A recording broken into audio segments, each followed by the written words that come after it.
Entonces lo que vamos a ver ahora van a ser las mezclas, ¿vale?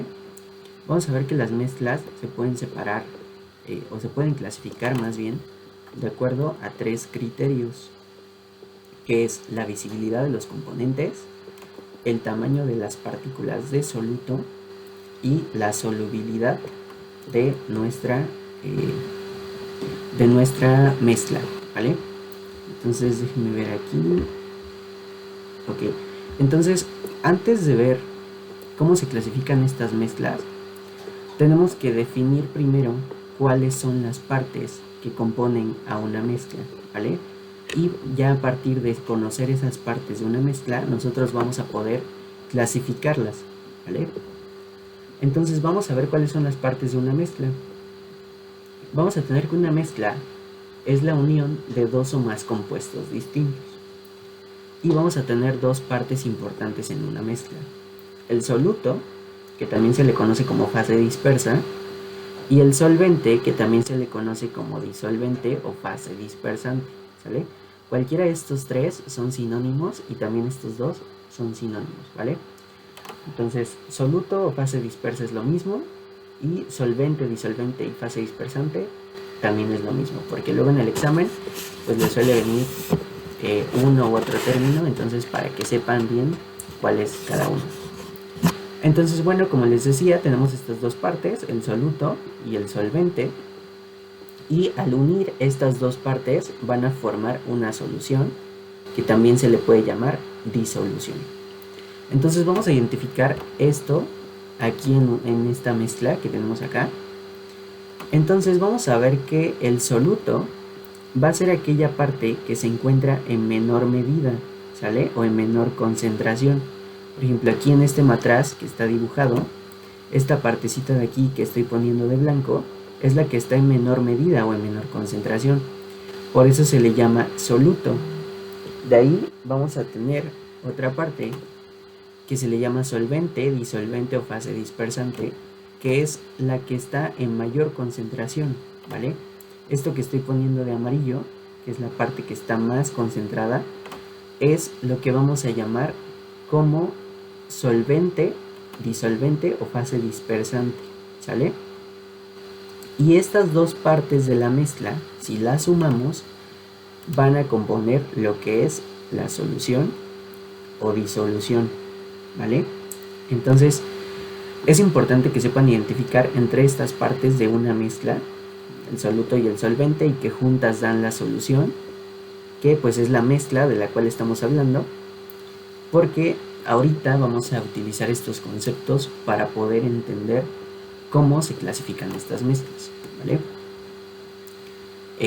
Otra cosa es que, como les decía, vamos a ir, las mezclas van a irse formando de todos los conceptos que hemos visto hasta ahorita. Lo que vimos al principio es que nosotros podemos tener átomos solitos, que son la parte más pequeña de un elemento, ¿sale? Átomos solitos de hidrógeno, por ejemplo, o de oxígeno. Estos son átomos. Pero ¿qué es lo que pasa cuando estos átomos se juntan? Por ejemplo, aquí yo tengo un átomo de hidrógeno, otro de hidrógeno y otro de oxígeno. Entonces, si estos átomos se juntan, van a formar una molécula, ¿sale? De agua en este caso. ¿Y qué es lo que pasa si esta molécula de agua se junta, por ejemplo, en la industria de las bebidas alcohólicas? ¿Qué es lo que sucede con esas bebidas alcohólicas?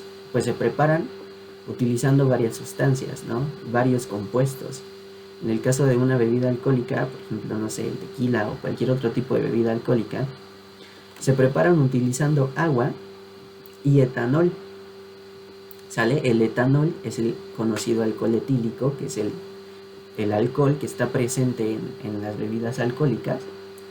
Entonces, ¿qué es lo que sucede aquí? Pasamos de tener átomos solitos a tener agua, que es un compuesto. Pero después, si yo mezclo esta agua, que es un compuesto, con el etanol, que es otro compuesto, al tener dos compuestos diferentes mezclados, nos van a dar una mezcla, que es lo que tengo acá, que es esta bebida de aquí. Entonces, si se dan cuenta, todo va como formándose poquito a poquito. Primero tenemos átomos solitos, después la molécula, Después tenemos otra molécula y cuando junto dos moléculas de compuestos diferentes forman una mezcla. Y después si esa mezcla yo la uno con otra mezcla, pues entonces lo que me va a dar es una mezcla igual, ¿sale? Una mezcla diferente. Entonces vemos cómo vamos de lo más chiquito a las partes más complejas, ¿vale? Vamos de los átomos solos hasta las mezclas, pero todo va formándose poquito a poquito, ¿vale? Entonces esto que tenemos acá, el agua sumada con el alcohol, ya es como tal un compuesto, ya no es un átomo solito. Y al momento de juntar estos compuestos, pues se van dando las mezclas, ¿vale? Vamos a pasar a esta parte de aquí. Ya sabemos cuáles son las partes de una mezcla. Vimos que tenemos soluto, solvente y que todo en conjunto va a ser llamado solución o disolución, ¿vale? Entonces vamos a ver que las mezclas, como yo les decía, se pueden clasificar de acuerdo a 3 criterios. Estos 3 criterios son la visibilidad de los componentes, el tamaño de las partículas del soluto y la solubilidad de nuestra mezcla. Vamos a pasar con el primer criterio, que es la visibilidad de los componentes. De acuerdo a la visibilidad de los componentes de una mezcla, las podemos clasificar en homogéneas y en heterogéneas, ¿vale?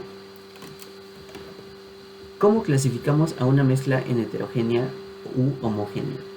Resulta que nosotros tenemos que los componentes de la mezcla pues son el soluto y el solvente, ¿sale? Hay de dos tipos, ya sea que nosotros tengamos nuestra solución, nuestra mezcla, y en esta mezcla nosotros tengamos aquí pues nuestra mezcla, pero solamente podamos distinguir un componente, ¿sale? Es decir, si yo veo una mezcla que es toda negra, por ejemplo el petróleo, yo no puedo distinguir qué compuestos están constituyendo el petróleo, ¿sale? El petróleo es una mezcla de varios compuestos, de varios hidrocarburos, como son alcanos, alquenos, que después vamos a ver. Pero si nosotros vemos el petróleo, nosotros no podemos distinguir a simple vista que hay varios compuestos ahí. Nosotros solamente vemos una sustancia negra, ¿sale? Entonces, ¿qué es lo que sucede? Que nosotros solamente podemos percibir una sustancia, ¿no? A eso le llamamos una fase, ¿vale? Entonces solamente podemos percibir una fase porque solamente percibimos como si hubiera una sola cosa. Pero en las mezclas heterogéneas lo que vamos a tener es lo contrario. Si yo tengo una mezcla heterogénea, en una mezcla heterogénea yo voy a poder distinguir fácilmente entre todos los componentes que están constituyendo esa mezcla heterogénea. Por ejemplo, supongamos que yo tengo una mezcla donde voy a tener aceite y voy a tener agua, ¿no? Entonces supongamos que el aceite es eso de amarillo y el agua es esto de azul. ¿Qué es lo que sucede? Que nosotros podemos distinguir dos fases. Podemos distinguir estas dos fases de aquí, que es la fase del aceite y la fase del agua. Cuando nosotros podemos distinguir dos o más fases en una mezcla, decimos que esta mezcla va a ser de tipo heterogénea, ¿sale? En este caso distinguimos dos fases, pero puede haber muchísimas más fases, puede haber 3, 4, las que sea, pero en general, si nosotros no podemos distinguir las distintas fases que componen una mezcla, entonces a la mezcla se le va a llamar homogénea. Y si podemos distinguir entre las fases que constituyen a dicha mezcla, entonces va a ser una mezcla de tipo heterogénea, ¿vale? Y este criterio que estamos utilizando pues es la visibilidad de los componentes. Es decir, nos estamos basando en que si nosotros vemos o no vemos cómo está constituida nuestra mezcla, la vamos a clasificar como homogénea o como heterogénea, ¿vale? Entonces, ese es el primer criterio que vamos a estar utilizando para clasificar a las mezclas, ¿vale? De acuerdo a la visibilidad de los componentes. Si nosotros podemos distinguir entre soluto, solvente fácilmente, es heterogénea. De lo contrario, estaríamos hablando de una mezcla homogénea. Vamos con el siguiente criterio de clasificación, que es de acuerdo al tamaño de las partículas de soluto, ¿sale? De acuerdo al tamaño de partículas de soluto, nosotros podemos hablar de 3 tipos de mezclas, ¿sale? Vamos a tener a las llamadas soluciones, a los coloides y a las suspensiones, ¿vale? Son estos 3 tipos de mezclas que vamos a tener. Y como dice aquí, este criterio es de acuerdo al tamaño de las partículas de soluto.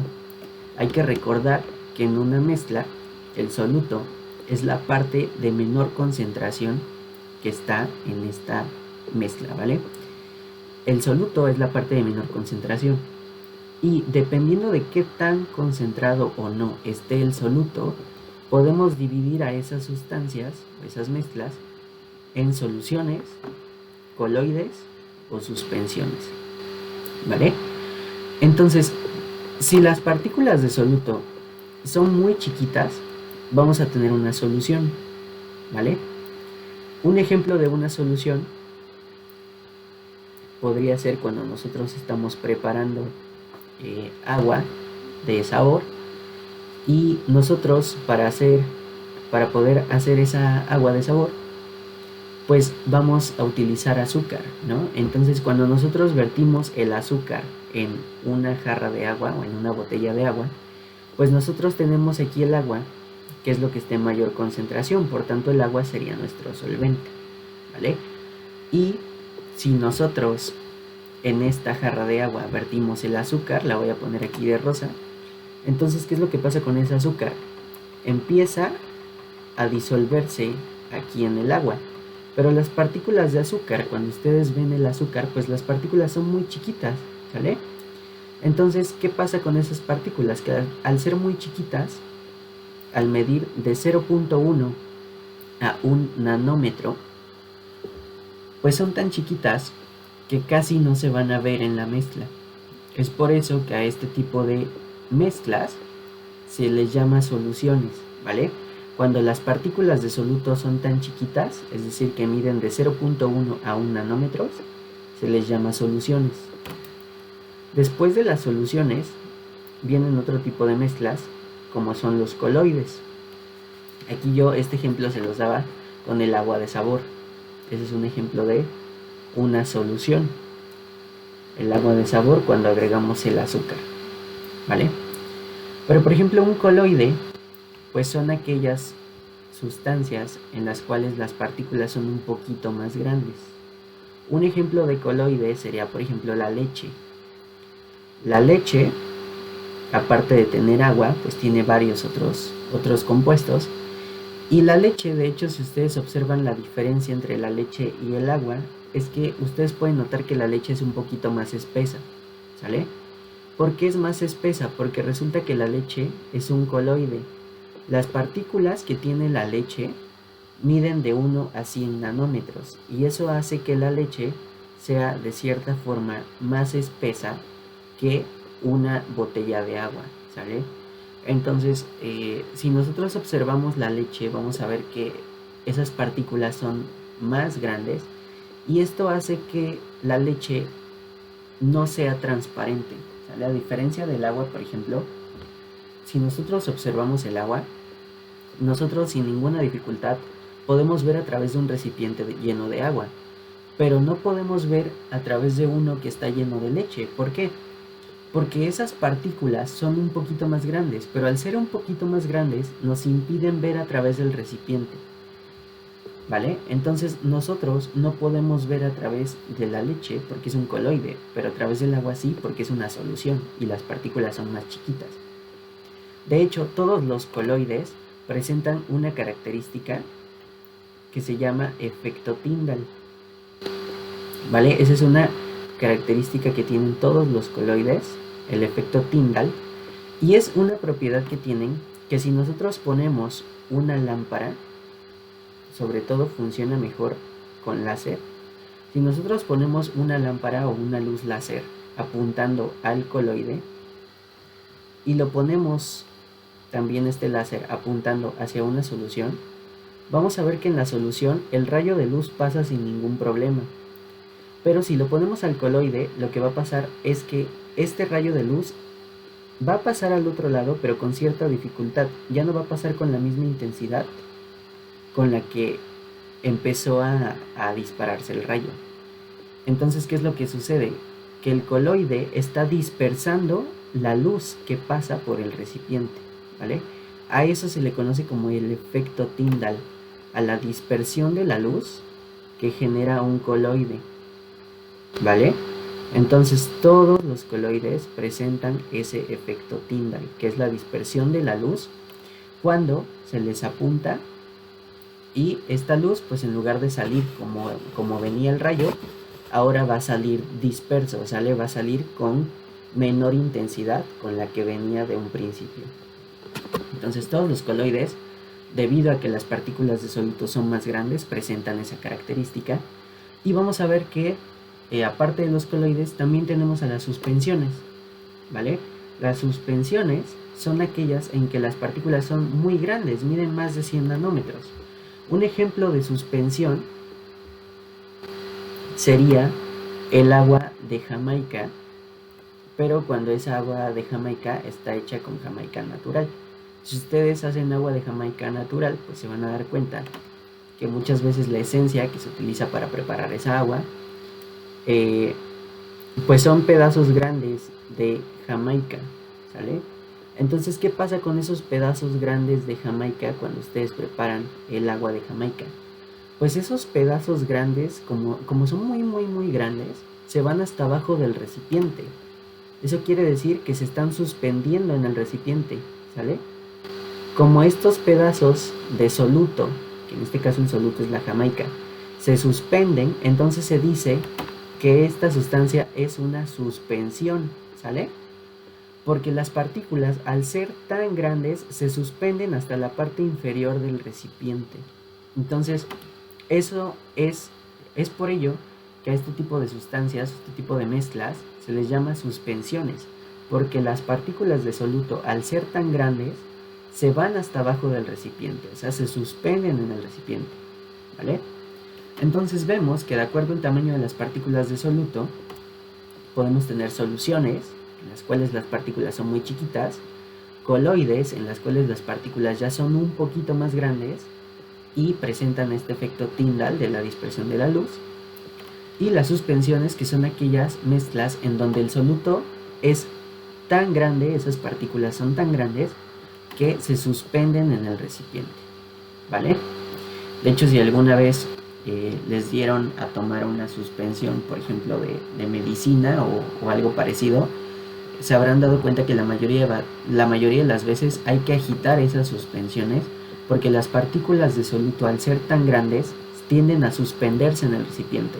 Entonces prácticamente todo el concentrado de esa suspensión o de esa medicina se va hasta el fondo del recipiente, y para que pueda volver a estar, digamos, en toda la mezcla, hay que agitar el recipiente para que puedan beber ese concentrado activo de la medicina que ustedes están tomando, ¿vale? De la suspensión. Entonces por eso se le llaman suspensiones, porque todo el soluto se suspende hasta la parte inferior del recipiente, ¿vale? Ya vimos que las mezclas se pueden separar de acuerdo a si vemos que tienen fases o no tienen fases, en heterogéneas y homogéneas, de acuerdo al tamaño de las partículas de soluto, en coloides, suspensiones o soluciones. Y vamos a ver también que se pueden clasificar debido a la solubilidad. La solubilidad se define como la capacidad que tiene una sustancia de disolver algún soluto, ¿vale? Lo voy a poner por acá porque no lo escribí en la diapositiva, para que lo tengan ahí. La capacidad de disolver un soluto, ¿vale? Eso es la solubilidad. Entonces, de acuerdo a esa capacidad que tengan las mezclas de disolver un soluto, nosotros podemos dividirlas en mezclas diluidas, mezclas concentradas, mezclas saturadas o mezclas sobresaturadas, ¿vale?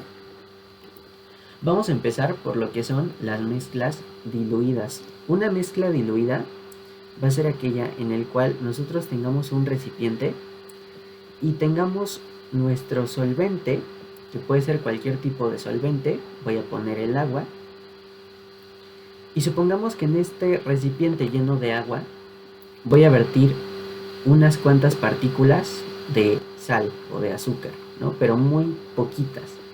¿Qué es lo que va a pasar cuando estas partículas caigan en el agua? Pues se van a empezar a disolver sin ningún problema, porque son muy pocas partículas, ¿vale? Lo que va a suceder es que, como les digo, se disuelven sin problema, pero en una solución concentrada o en una mezcla concentrada, aquí la cuestión va a ser diferente. Como lo dice el nombre, va a estar concentrada, es decir, que vamos a tener más soluto. Entonces, si yo tengo una mezcla concentrada, ahora no voy a tener poquitas partículas, voy a tener muchas partículas de soluto, ¿vale? Voy a tener muchas comparado con una diluida. Digamos que ya después, cuando llega un punto en el que dicha mezcla no puede seguir disolviendo más partículas, se le va a llamar mezcla saturada, ¿sale? De ahí el nombre de saturada. Si yo tengo un recipiente lleno de agua y supongamos que yo agrego un montón de partículas, pero llega un punto en el que ya no puedo seguir agregando más porque no se van a seguir disolviendo, a eso se le llama mezcla saturada, ¿vale? Supongamos que estas partículas rojas son partículas de café, ¿no? Cuando ustedes están haciendo un café. Entonces, ¿qué es lo que pasa cuando ustedes agregan más café a su taza? O sea, cuando tienen leche o agua o con lo que preparen su café, pero agregaron más café del que tenían que haber agregado. ¿Qué es lo que sucede? Que ese café, si ustedes se habrán dado cuenta, se queda como que flotando en la taza. O sea, no se disuelve.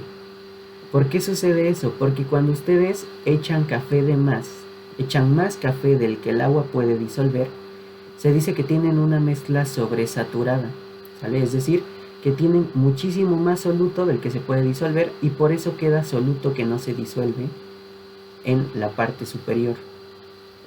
Entonces, una mezcla diluida va a ser aquella que tiene muy poquito soluto. Una concentrada tiene mucho soluto, pero en estas dos no hay problema para disolver dicho soluto, ¿sale? Aquí se disuelve sin problema. El problema empieza aquí. En las saturadas, nosotros tenemos la máxima concentración de soluto que se puede disolver. Pero en cuanto yo agregue una partícula de más, tan solo una partícula de más, a una mezcla saturada, entonces lo que voy a tener ahora va a ser una mezcla sobresaturada. Y esas partículas de más que yo agregue y que no se puedan disolver, se van a quedar en la parte superior del recipiente, ¿sale? Como en este caso de aquí que les decía del café. Entonces en las diluidas y concentradas no hay ningún problema para disolver todo el soluto que nosotros agregamos a la mezcla. Pero en las saturadas y sobresaturadas es cuando empieza este problema de no poder disolver las cosas. Ahora, cuando tenemos este problema, que nosotros preparamos un café y no se disolvió completamente el café o las partículas de café en la taza, por lo general lo que hacemos para disolverlas a la fuerza, pues es calentar más la taza, ¿no? Resulta que la solubilidad, que es la capacidad de disolver un soluto, es una propiedad que puede aumentar gracias a la temperatura, ¿sale? Entonces, ¿qué es lo que sucede si yo aumento la temperatura de mi recipiente? Entonces, lo que va a pasar al aumentar esa temperatura del recipiente, pues es que también voy a aumentar la solubilidad, ¿sale?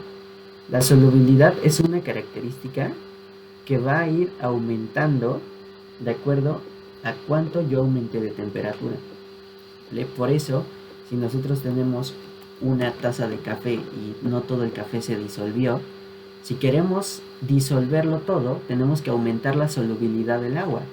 ¿Y cómo aumento la solubilidad del agua? Aumentando su temperatura, ¿sale? Entonces ese es el otro criterio por el cual nosotros podemos dividir a las mezclas, ¿vale?